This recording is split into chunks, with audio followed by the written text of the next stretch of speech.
Hello, I'm Jose, and this is the Cinematic Dogma podcast. And joined as every week by my... I mean, you're not suburban. I would say that you're very urbanite, actually. Aww. Friend. Yeah. Oh, does that a compliment? Not being suburban. Oh, I thought you were calling me urbane. Yeah, I was saying that it's like you're an urbanite. No? Oh, yes. But there's also a word urbane that means, like, refined. Oh, no, sorry. It was... No, you weren't calling me that. But yeah, I'm joined by my friend Blake. I see that you are weaponizing your words. Correct. I'm weaponizing my opening. I was going to be like saying that, but yeah, let's just say it like that. But yeah, what did we watch this week? We watched the 2025 horror film, and you have to tell me, is it A24?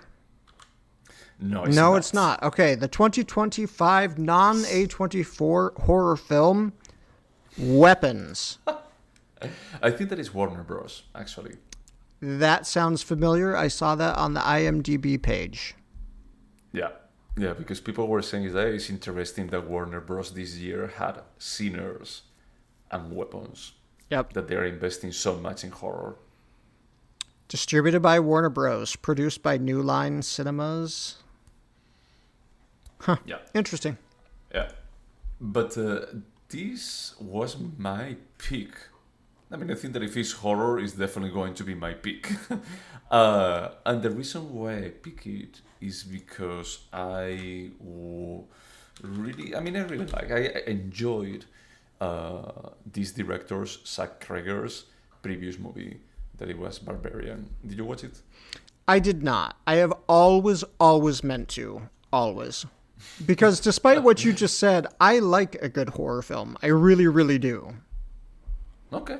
I mean, I always have the feeling that I'm the one that brings up like those things. How many times have I made you watch, oh my gosh, how did I forget the name of the film about the girls that go in the cave? Oh, The Descent. The Descent. Yeah, twice. Probably See? twice. There you go. But that's fair. But for me, it's one of these default genres that is like, if I don't know what to watch, I will watch a horror movie. I find them entertaining. And when they are good, it's amazing. When they are bad, they're enjoyable. They're dumb. They're so dumb that they're enjoyable. No? So Barbarian was good, and this one had like a lot of build up. You know, it's like when people started talking about it, and I was like, the first trailer, I was like, oh my God, this looks amazing. So I have been like, this has been like probably the first movie in a really long time that I have been hype for, or just like really looking forward for it to come out. And just saying, it's like, yes, I need to watch it. And I was waiting, as we had like a bit of our schedules didn't really align, I was waiting to be close to the day that we recorded to watch it and have it fresh. And I got to a point that I was like, I fucking want to watch it. I'm not going to wait a single more day. And we just went that night. Nice. I didn't see this trailer. I hadn't heard of it. And then I used to be on TikTok a lot. I'm not on it that much anymore. But I guess when this film came out, there were just insane TikTok reactions to it. Like celebrities are like, I just saw Weapons and I don't know what to do with myself now. Like people are like, this is a really good film. Like that was my first reaction to it. And then all the people that I respect when it comes to film, like you, my brother-in-law, everyone was like, yeah, it's a fucking good movie. So I was excited to see it. Yeah, but before we get into how good or not it is, what is it about? I have to summarize this one too. This I can summarize it if you want. Okay, no, that's all right. So this film takes place in what I think is a small town. It takes place in a town called Maybrook, Pennsylvania, and it takes place primarily. It centers around an elementary school class where there are 18 students, I believe, and 17 of them go missing one day, just like completely go missing. They show up. The police figured out that at 2:17 a.m. these 17 children just ran out of their houses and nobody ever saw them again. And so we see the aftermath. We see the town and how suspicious they are of the elementary school teacher. And then we see the events of, I don't know if it's 24 hours, but maybe those few days, we see them play out from the perspective of 2 or 3 different characters. And I think we're going to kind of cut the plot there just because it's a super new film. Maybe we'll have spoiler alert later, but for the plot synopsis, we'll call it good. Yeah, I think that's enough for just saying that it revolves around this mystery of a lot of kids in this suburban city disappearing and like trying to figure it out, how people react to it, how they try to make sense a tiny bit of it, and trying to solve it. And that's it. So, did you like it? Did it actually live to the expectations of all of those TikTok videos? It did. I liked it. The only thing is, I wasn't scared. It wasn't a scary movie. Okay. As long as, No, it wasn't. Okay, perfect. I didn't feel scared at all, but it was a compelling, entertaining film. Yeah. Is that the trailer, that is what I was going to say earlier. The trailer sells you on this mystery that is going to be super scary. And I would say that 90% of the scary stuff that happens on this movie is on that trailer. Oh, interesting. There are other scenes that are like a bit of, it's a bit eerie or a bit disturbing, but it's not like full horror. It's a bit more about like the fear of suburbia. About like, look at all of these perfect scenarios. Like, what about if you have like broken people? If you have like these mysteries, like these people that they become assholes because of this mystery that is happening. This, I don't know, like tragedy that it happens. But it's not so much pure horror, and I think that what elevated it for me, that I had a blast watching it, and it was like this. Yeah, it was a bit partially unsettled more than scared. Yeah, and as that, I found it to be a really, really entertaining film. I'm not sure what the film was about. You mentioned that it might be a fear of suburbia. I didn't catch that. I'd like to sit down with that for a minute and explore it. I was looking for a fear of children, because that's what I'm always looking for. That's what I thought that it was going to be about. I even told my girlfriend about, I think that we are back to the 70s when horror was about like, look, your kid is going to turn into a demon. It doesn't matter that you think they're going to be like the best parent ever. They're going to be a demon. So it's like The Exorcist, The Omen, like the Children of the Corn. It's like they're going to be a demon. And now it's like, 50 years later, we're back to the subgenre of horror of your kid is going to be a demon. But it wasn't. I won't give more without a spoiler tag, but the movie is not so much about like your kid has turned into a demon. It's that your kids disappear. So it's more about like the fear of your kids will disappear. There's a question I want to ask specifically, but it'll have to have a spoiler tag, so I'll save it until when we... Okay. Yeah. Yeah, when you get like there. Okay. Yeah. What did you think of the acting? So first off, let me say that I am not one who is good at judging acting ever. I can never tell whether acting is good or bad. The acting didn't stand out to me at all as good or bad, so I think it was probably good because nobody stood out to me as like, they are acting. I do like the actress who played the teacher. Didn't she play Julia Garner? Is she the con artist in New York? I don't know what is New York. The con artist that, like, the true life con artist that ripped off all those society people and went to jail. In real life? in real life, and then That she is a con artist and then she became an actress? no, in real life there was like Uh-huh. a woman who became a con artist and ripped off all these wealthy society people in New York, and they sent her to jail, and then they made a TV show about it, and I think that actress played her. Oh, okay. I don't know. Could be wrong. Anyway, I liked Yeah. her. I thought she was really good. What did you think of the acting, Jose? Tell me. I thought that it was okay. One thing that is interesting is that I mean, this is in the first 5 minutes of the movie, that none of the characters are perfect. You mean that they're like multi-layered? They're multi-layer. I really love that. That it would have been super easy to just have like hey, you're going to be acting as the desolated teacher, and that's it. That's your only quirk. But is that she actually played a bit more faceted, character that I feel is like for being a horror movie is that you are working too hard into making these characters believable. And then actually the actors are playing with it, they're running with it. It's like it's not a character that you cheer for the whole time. Or the policeman or the father, like Josh Brolin, is a bit of a Yeah, no they're one is they're perfect all here. kind of like bad guys and good guys. Yeah, is that there's a bit of shades of grey, and all of them they play the shades of grey in a way that I feel is that this is way better than the average horror movie. It's like you guys went an extra mile into just like making this work because it's like you can see it's a bit more of the surface layer is that you're expecting a specific prototype of character, but they add like that nuance to those characters as they are on the screen. It's like Paul, like for example, like the policeman is the same thing that I was like when it started, like he on the screen, I was telling my boyfriend, he's like, oh, I don't know about this character, and then when his story about it, he's like, oh god, oh god.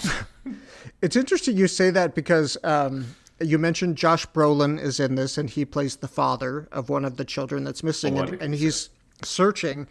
At some point, we learn a little bit about the son who went missing, and we learn that even though he's a kid that we're worried about throughout the film, we learn that he's kind of an asshole too, and that kind of like changes. At least I was like, wait, do I want that kid to be okay? Do I care anymore? But everything is a bit on the tongue about like this is Suburbia. It's a bit more selling you this perfect image and this kind of expectations of the people that they are here, and just adding these layers of maybe not. And it's very ironic, how he presents it. Is like I laugh a lot in this movie, and not only about like how dumb, but it's like I laugh out at some of the situations that it happened there. That is like it's not like a visual comedy per se, but it's like how some stuff like plays out is like, okay, that's ridiculously funny. There were some laugh out loud moments. Yeah. So yeah, the acting was good. One thing that I was amazed, and the reason why I was asking you earlier, how many people were there on the cinema, this is a perfect movie to watch on the cinema. Like amazingly good with a live audience. I was astonished. It's like everyone on the theater and ours was like mostly full. There's probably were 80 to 100 people on the room. Oh, wow. Yeah, and everyone was sucked into the movie 100%. There are like points on the movie that they go full silence. There is not a single noise. Is that everything is like just super sound edited for not having any noise whatsoever. The room would go 100% quiet. Is that the tension that it builds up is that no one wanted to break it. You wouldn't hear like plastic wrappers, any whispers, nothing. So it felt like a holy shit, this is like what is amazing, like going to watch a movie and that it connects with the audience in this way, that it sucks everyone in.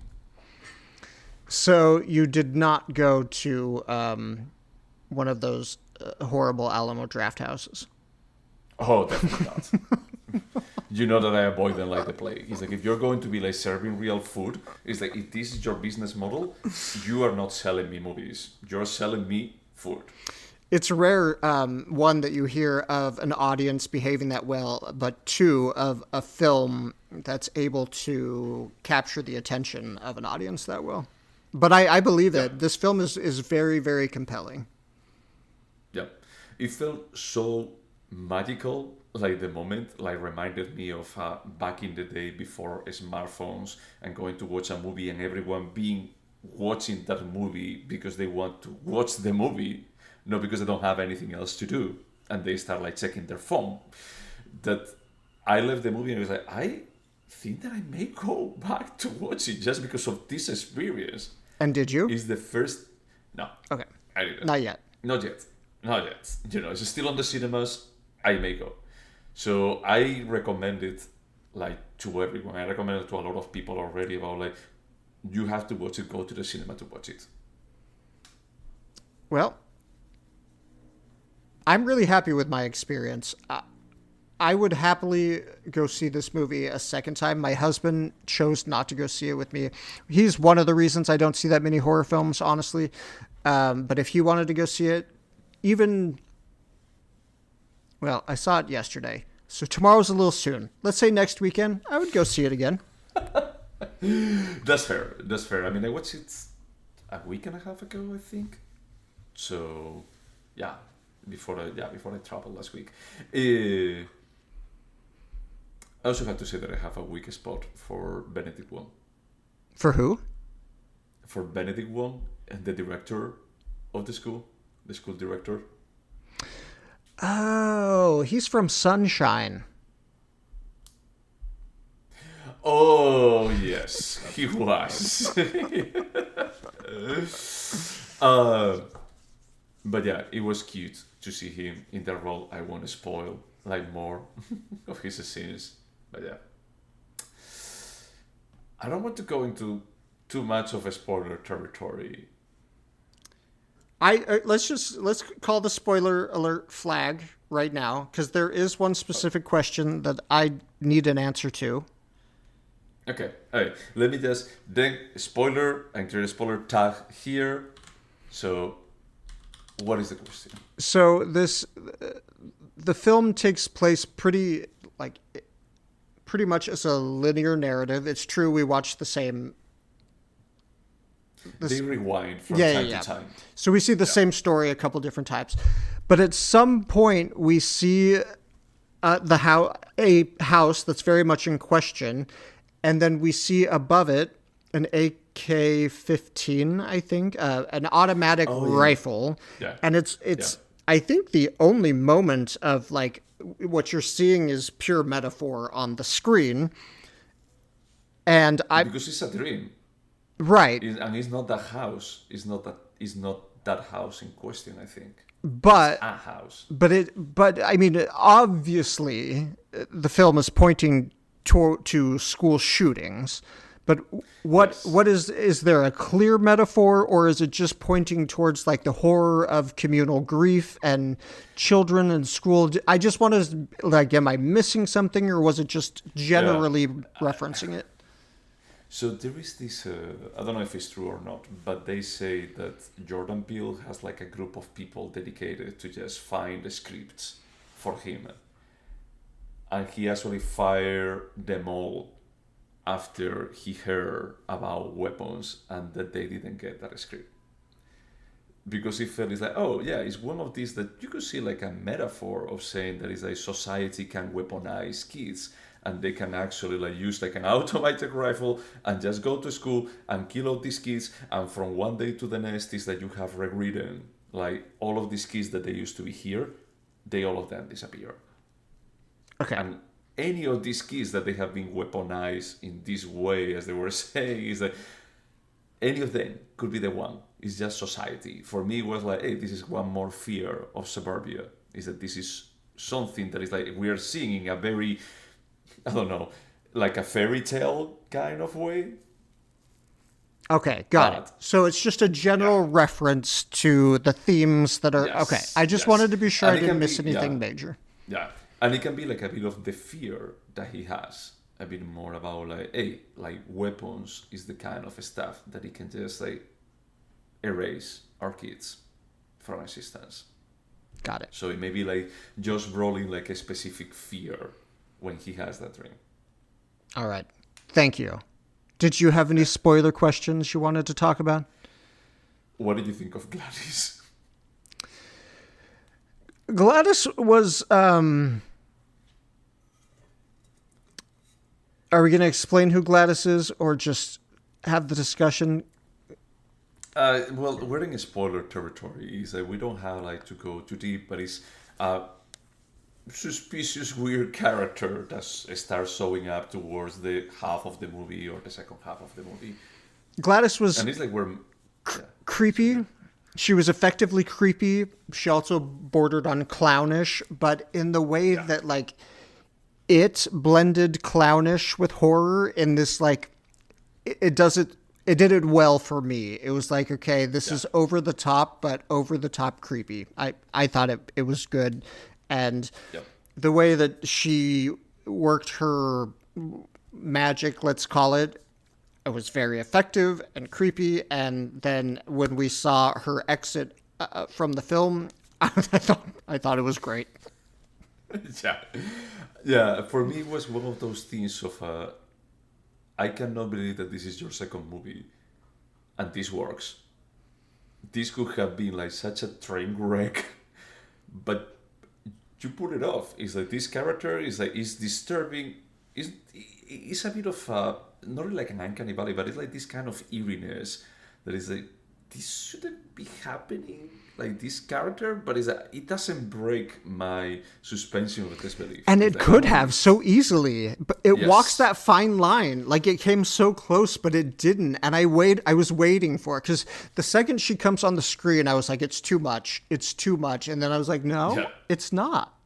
Somehow it's not. It works. Yeah, it does work. It works. And the other thing that it was like hilarious is when they do like these retellings of parts of the story that we see is like from the eyes of the teacher of Justine, and then we see like maybe from Paul's eyes or maybe from Josh Brolin's eyes or like the kid.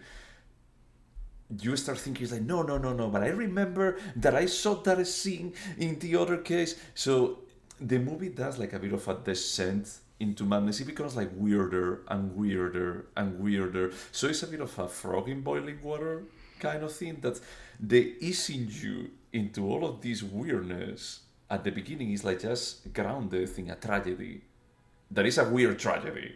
Let's just say, because it's not about like they died, it's like they just ran away at the same time. But the easing is like it doesn't really prepare you because it's the kind of thing that I was reading online about like, and the mystery was done, that was completely done, but it's like no, because it's so masterfully edited in a way that you roll with it. And when it actually becomes into the super weird fantasy territory with characters like Gladys and the likes, he has been preparing you for that. Like just descending into this brokenness and bizarreness. So you're like, okay, yeah, cool, I would take it. If it had started like just predominantly with Gladys from the first scene, there wouldn't be any way of buying this. I did have not exactly that thought, but a similar thought that like the movie you start out watching is so different than the movie you end up watching. The first 30 minutes are not the same. Like it's a different world, but the transition is seamless. It's incredible. It's almost like this is too high a praise, but it's like the picture that won, the movie that won Best Picture that we really liked. Sorry, I'm blanking on the names. About the prostitute. Yes. You know how that like transition of almost like genres, and it was just, but it just made sense. It's almost like that. Yeah. That's the reason why it's like, for me, it's pretty hard to say that this is pure horror because the first hour of the movie is just like a drama, a comedy drama, because Justine and Paul, that they are like the two first stories, is that they are broken, fairly terrible people. Let's just say. Yep. And you roll with like, oh yeah, they're bad.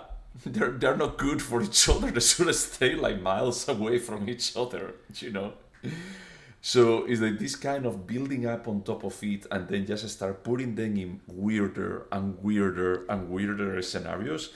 Is like it working a way that I feel is like, dude, this is masterful. It's just like I never thought that I would be like watching a movie. That's the reason why I sent you like that quote about Magnolia, because it's like, yes, this feels more like a quote unquote serious drama than actually something that is going to end up in pure horror.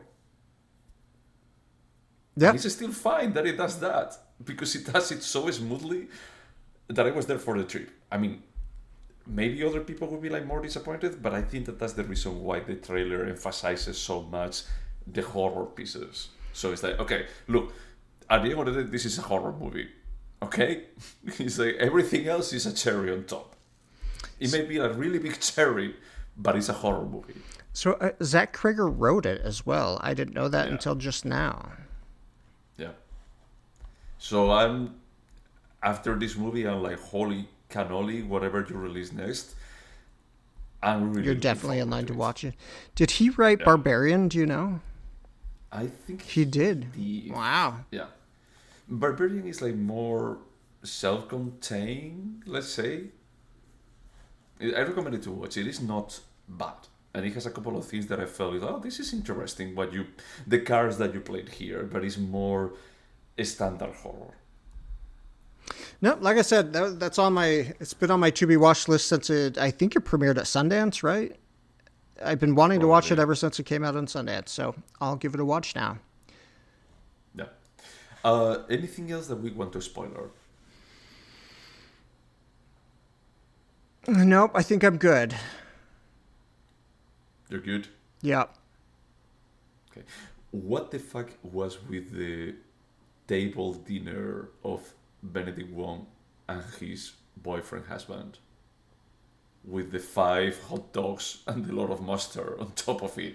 I just felt so confused about like, is this a scene like sponsored by Wes Anderson? Is that this is just strange? What is going on here? Oh, was it just trying to show how disgusting they were? Which is weird. I think it was like the anti-gays, like not all gays are sophisticated. Some eat a lot of hot This is dogs. suburban gays. Yeah. This is suburban gays, okay? Is that they can be trashy too. Okay?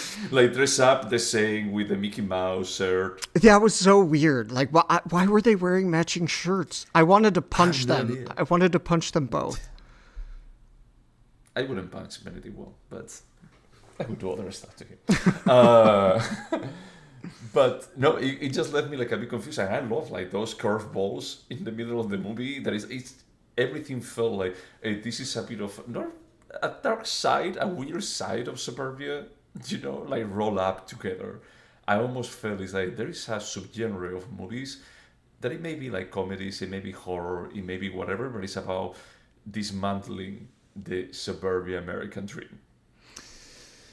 It honestly made me think a lot about Blue Velvet. I mean, it's not like David Oh yeah, Lynchian, the film, but this whole, like, what's hiding under the, picture perfect surface, which yeah, was nice. yeah. Uh, what year do you think that the movie takes place in?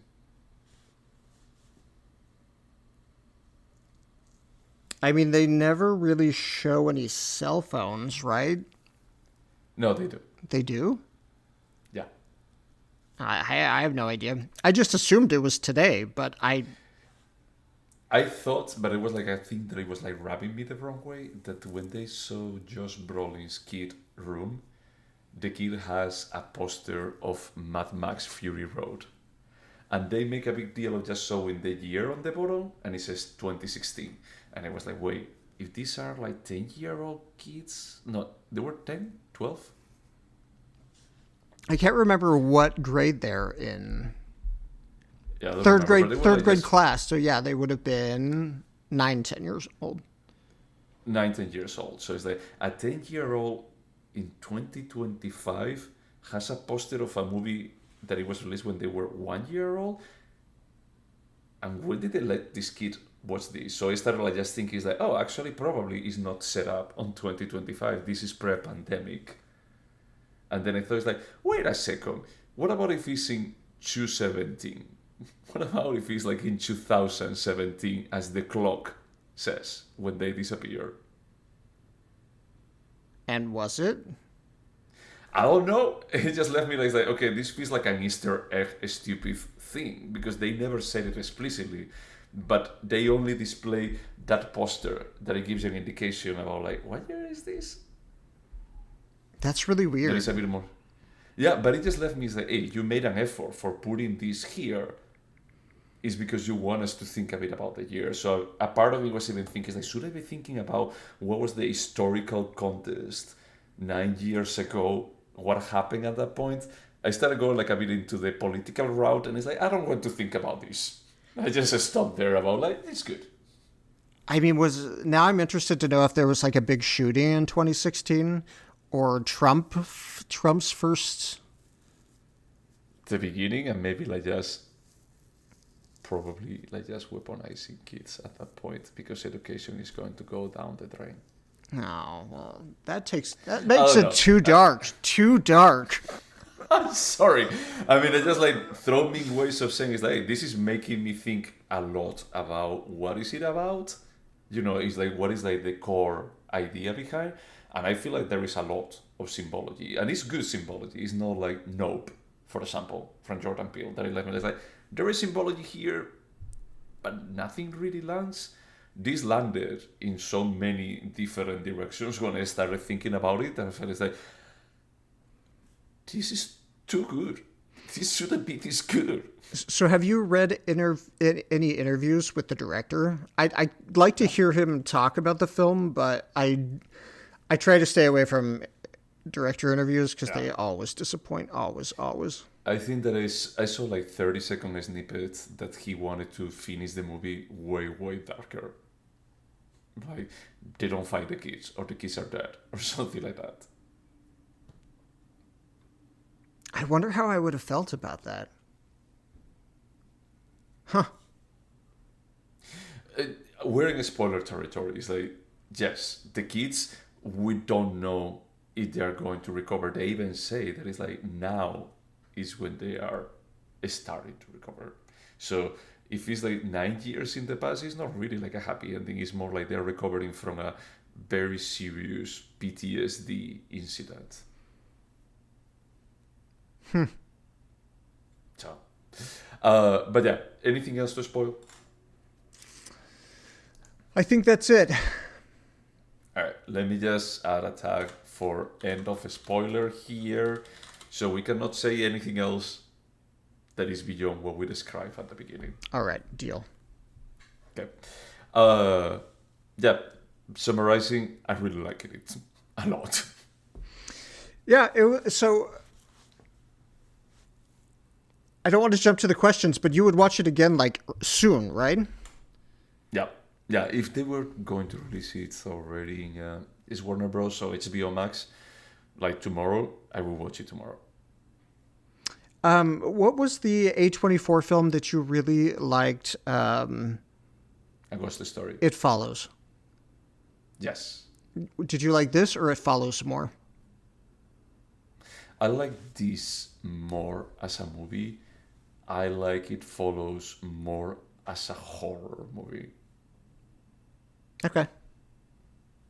It Follows is more jump scares and building constant tension about like, oh my god, something really bad is about to happen.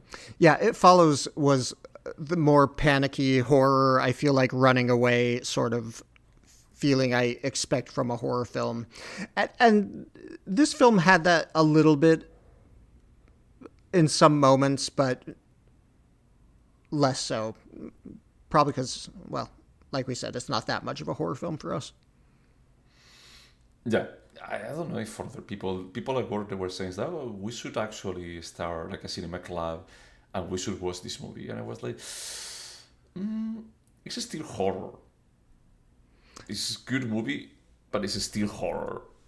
And it gets graphic in ways that really only war films and horror films get graphic. Yeah, so, yeah. But yeah, I don't want to give too much after the spoiler tag, so should we go over the questions? Yes. Okay. So, like, would you watch Weapons again? I would. Yes. When? Like in 6 months. Well, maybe I would watch it at Halloween time. Let's say in 2 months. 2 months. Oh, that's a good. Yeah. Probably is when it will be hitting the streaming platforms. And I wouldn't be surprised. That's when I would forget enough about the specifics that I would like to rewatch it again and pick up new things. Yeah. As I was saying earlier, I will watch it tomorrow again. I may not do it, but I will. You would be open to it. I will be open to it. It's like, as I was mentioning, I think that is a movie worth to be watching on the cinema. Not because of, this is a James Cameron level production of explosions, but just because how it captured the magic of you are in a dark room surrounded by strangers and all of you are having this cathartic experience. So I think I like that you had that experience. I think that I will be watching more the people watching the movie than actually the movie in itself, if it makes sense. That's as entertaining. Yeah. Would you recommend it? Yeah, I would. I mean, I would be careful just because of the graphic nature of the film. But yes, I would recommend it. It's not crazy graphic, but like I would be careful to recommend it in the workplace or to a grandparent or yes. Yeah. I think that before I went to watch it, I mentioned it like multiple times at work about like, oh my God, I'm going to watch it. I'm so excited. I'm really looking forward to watch it. And then it was like, I mean, this is not like recommending happiness at the workplace that I can get you fired, but it's like it's going to be like, dude, this is not edgy, it's not like a lot of sex, it's not like a Gaspar Noé movie, but it's a bit borderline of probably not the best. Right. Agreed. Yeah. I would recommend it to strangers. I don't care about. Sure. At a bar, 100%. On a bus. Yep. If they start talking, it's like, oh my God, I heard about weapons. Did you watch it? It's like, no. Is it good? I don't know. And I'll be like, it's good. I don't know you guys, but it's good. Would you remember weapons? I think so. I really do. I think the plot's not overly complicated,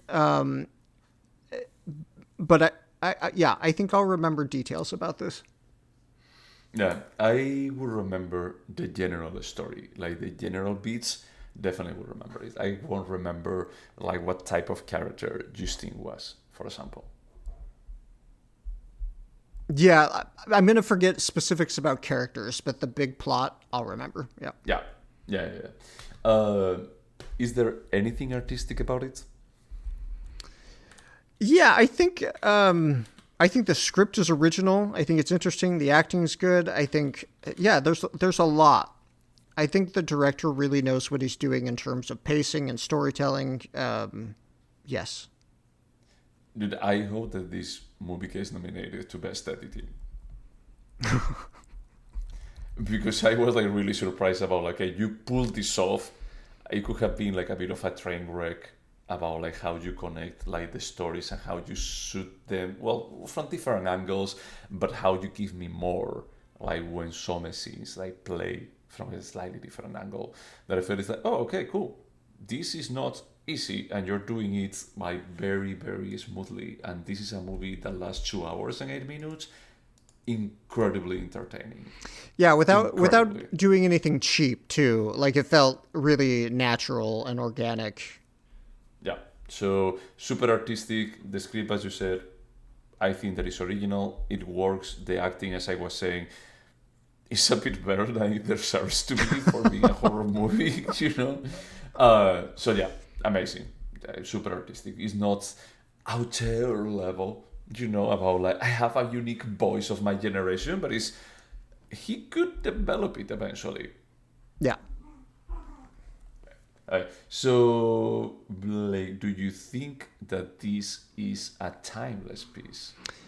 I do. Well, you actually asked when does this take place, and neither of us really knew. It could have taken place 20 years ago, but it doesn't matter. Besides the reference to school shootings, which does feel a little modern, this is just, it's about fear and yes, it's timeless. Yeah. It's more about breaking the illusion of safety from places that we tend to have associated with safety. And that I think that is going to be timeless. It's like maybe like they mention about shootings or not. It's like, unfortunately, I don't think that that's going away in this country, dude. Is I remember hearing about shootings before moving here many, many years ago, and there has been more shootings since then. We even see, I think that we see at some point like metal detectors in the school. In the film, there are. Yeah, I think so. That wouldn't surprise me. No, yeah, I don't remember. I don't remember. I may be exaggerating there, but yeah, I feel like it's probably this movie you'll be able to watch it like in 20 years, and maybe some of the topics feel a bit aged. More of the metaphorical background feels a bit aged, but the breaking the illusion of safety is going to be there. Yeah, It's going to be like the overall relatable. fear is always going to stay the same. The metaphor itself might change. The specifics, yeah. Yeah. Could you turn it into a TV show? I would not. This feels like a movie to me. Yeah. Even if you could actually say that is like you see multiple stories from multiple people that maybe they could be split in different episodes. I think that the value is about seeing them back to back, seeing like mystery begins here, mystery ends here. Here Yep. you go. Could this have been a short? I don't think so. I mean, you mentioned the time. It runs over 2 hours, and I don't think it could be much shorter.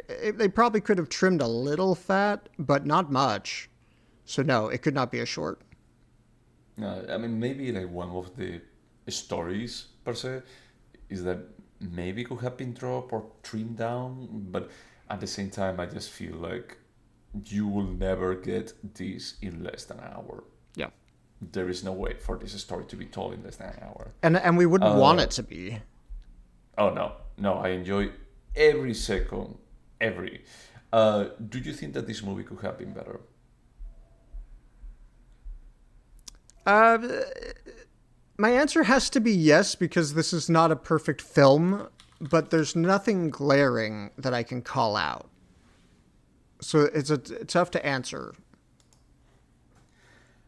I am going to go with no. I wouldn't change anything here. Okay. I'm not I sure mean- if I think I'm not sure if I think that is perfect, but I honestly enjoyed it to a point that I was like, it's not fair that this movie is this good. It's not. It just screwed me. It's like it just made me like look back at Sinners and say like, Sinners was good. It was okay. Oh, compared to Sinners, yeah, this is like 2001: A Space Odyssey. Okay. I mean, I wouldn't go like that far, but it's like when I saw like the mention about Magnolia and the Lies, I was saying like, yeah, I mean, it's not Paul Thomas Anderson level, but this is too good. This is not something that I would be like messing with. Like, well, maybe like remove these stories. That yes, there is a story that I think that it can be removed and nothing really serious happens, but it's just for giving an idea to people about the different fauna that exists in the suburbia world in America. So for me, it's like I wouldn't touch it. I enjoyed it every single second. Let's just keep it like it is. That's fair. Okay. Let's score this movie. This was definitely my pick, so I guess that you have to score it first. Ooh, I'm gonna give this an 8. Okay. I'm going to give it a 9. Wow, that's impressive. I really, really liked it. Like to the point that I don't remember when was the last time that I went to watch a movie or I watched it at home and I left like grinning, like a smile, like ear to ear, like, oh my God, I had a blast. I don't remember when I had such a blast watching a movie. Aw, that makes me happy. I love when you see a movie that reminds you, oh, this is what I love about movies. Yep. And I would have never expected to have that feeling from a horror movie. Even when it's not really horror. I need to label this somehow a different genre. Yes. Well, good pick, Jose. Good pick. Thank you. Thank you. Glad to hear that you enjoyed it too. I did. To everyone out there, if this is still on the cinema, my recommendation is go to see it in the big screen. Or, well, I hope that you are as lucky as I was when I watched it in the big screen. And had a good audience to watch it with. Correct, because it's like no one saves you that there's going to be like two dumb kids that they're going to be screaming at the screen, or one person talking on the phone. Or maybe you had to see it at an Alamo Draft House. If so, I'm sorry. Don't do it. Just wait. If you're going to be doing that, it's like just wait to watch it at home, or even better, you want the same experience. Watch it wait until it's on streaming platforms, and go to the loudest restaurant that you can imagine, and just watch it there on your phone, because that's exactly the same experience.